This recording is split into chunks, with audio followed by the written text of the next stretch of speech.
Welcome back to another episode of Manny Things. Thank you for checking out the video. I greatly appreciate it. Today, we're going over what I believe you need to have a good time in USPSA.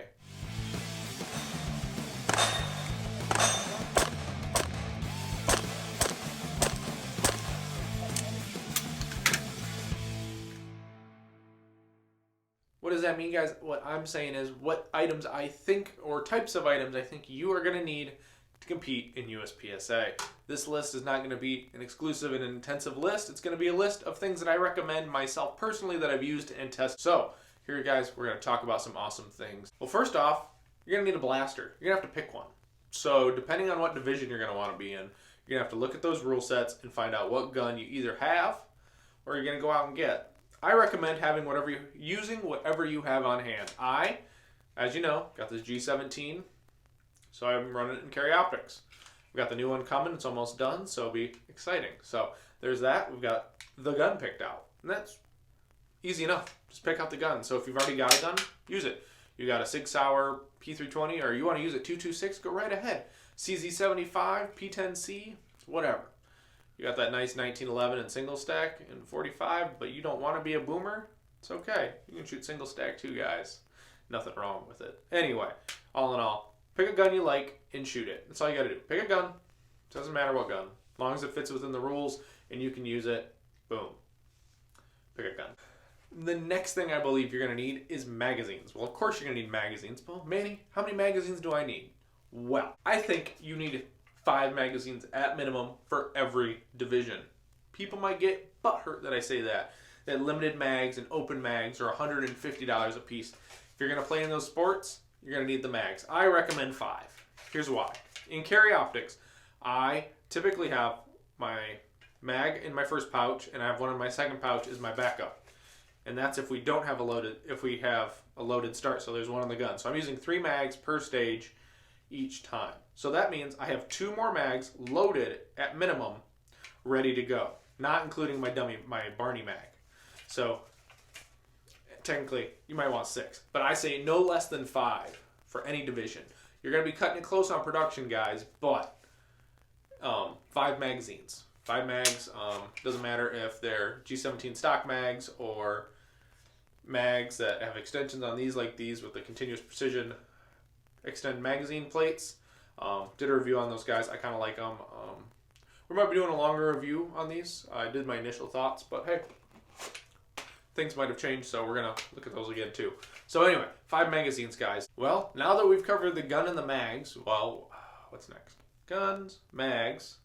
Oh, we got to be able to hold that gear on our person. So we're going to look at belts, the main core system of the belt.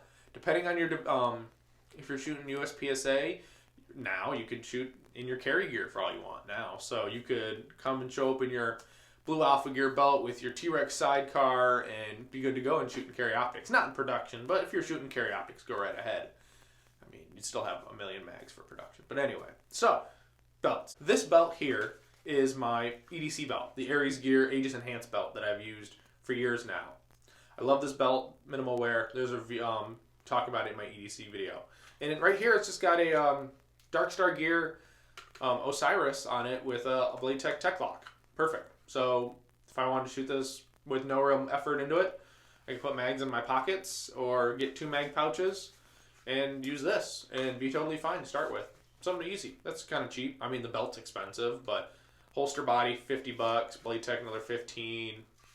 Say you're shooting unlimited, you only need 2 mag pouches, so you get a double Blade Tech mag pouch. Boom. You're in it for pretty reasonable amount of money. Whatever belt you had and a quick holster.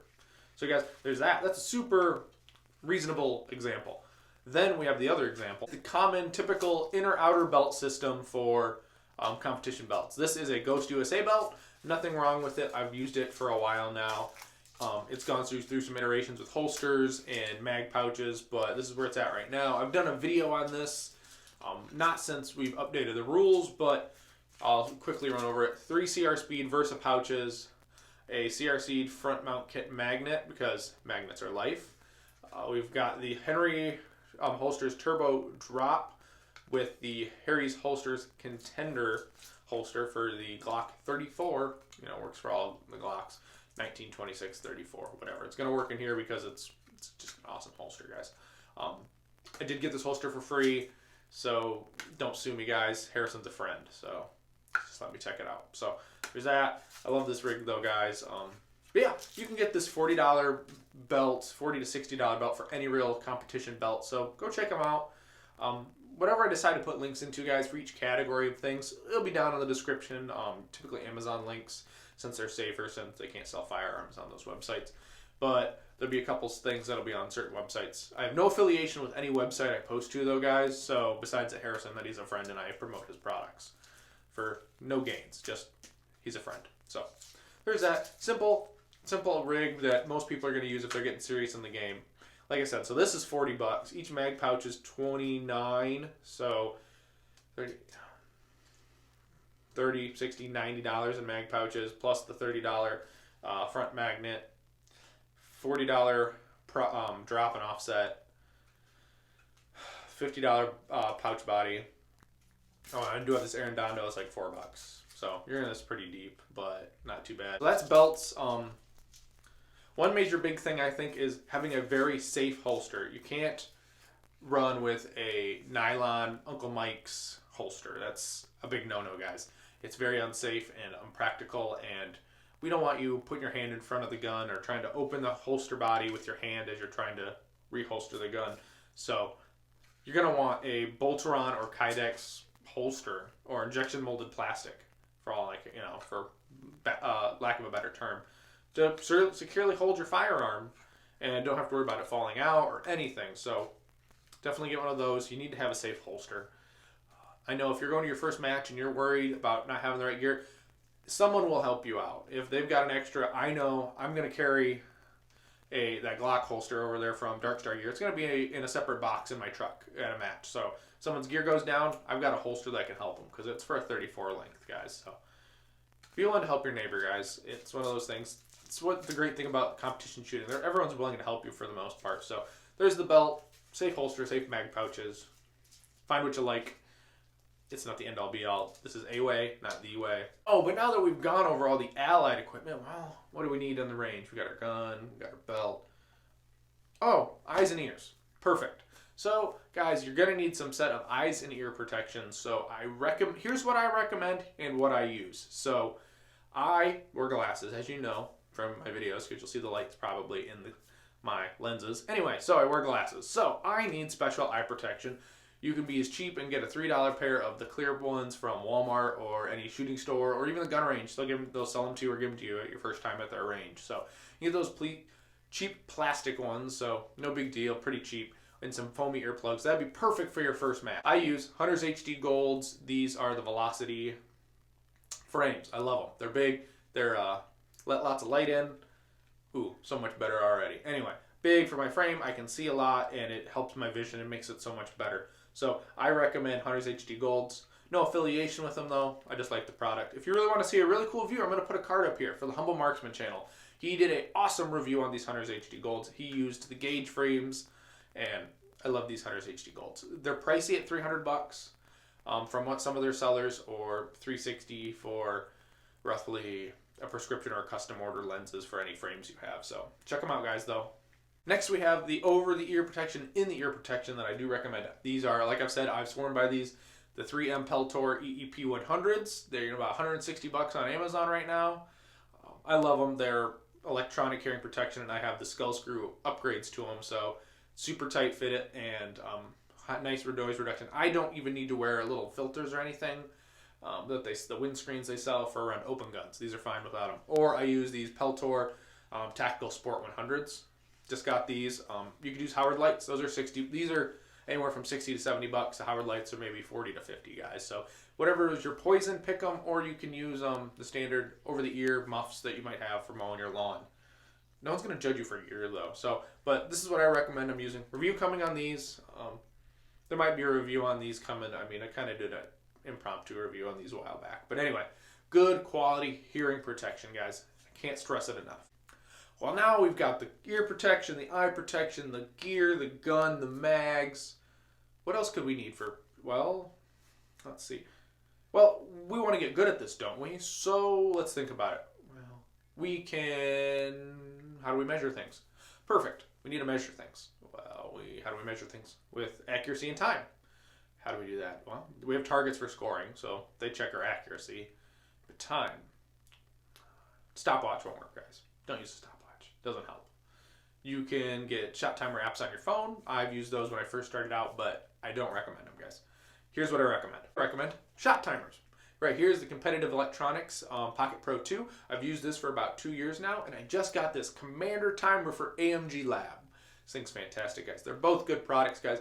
This thing has some downsides. This has some pros. There'll be a review coming on the Commander soon, so we'll talk about that more later. But anyway, love this timer. This timer is good.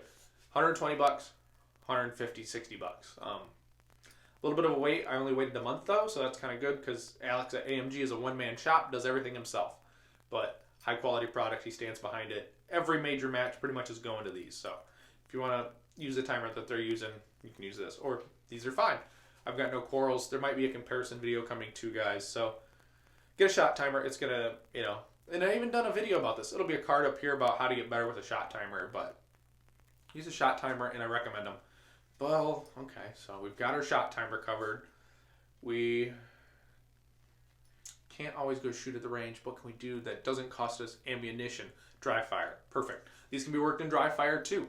But I've got something that will work with dry fire instead of just staring at a wall or a light switch, which is totally fine if that's what you want to do, but I've got something a little bit better. I've got these handy dandy dry fire targets, guys. These, you can get a pack of them for like $9, either the classics I have here or the USPSA standard humanoid ones. I get these from the Ben Steger Pro Shop. They make these, they sell these. They're down in Austin, Texas, so they're really cool dudes. They come, they're really fast shipping, guys. I mean, you place an order today, it's going to get shipped out that same day unless it's the weekend, but that's beside the point. These things are awesome, super cheap. You can even build your own combo pack and like how many targets you want of this or that, so you can have a big pack.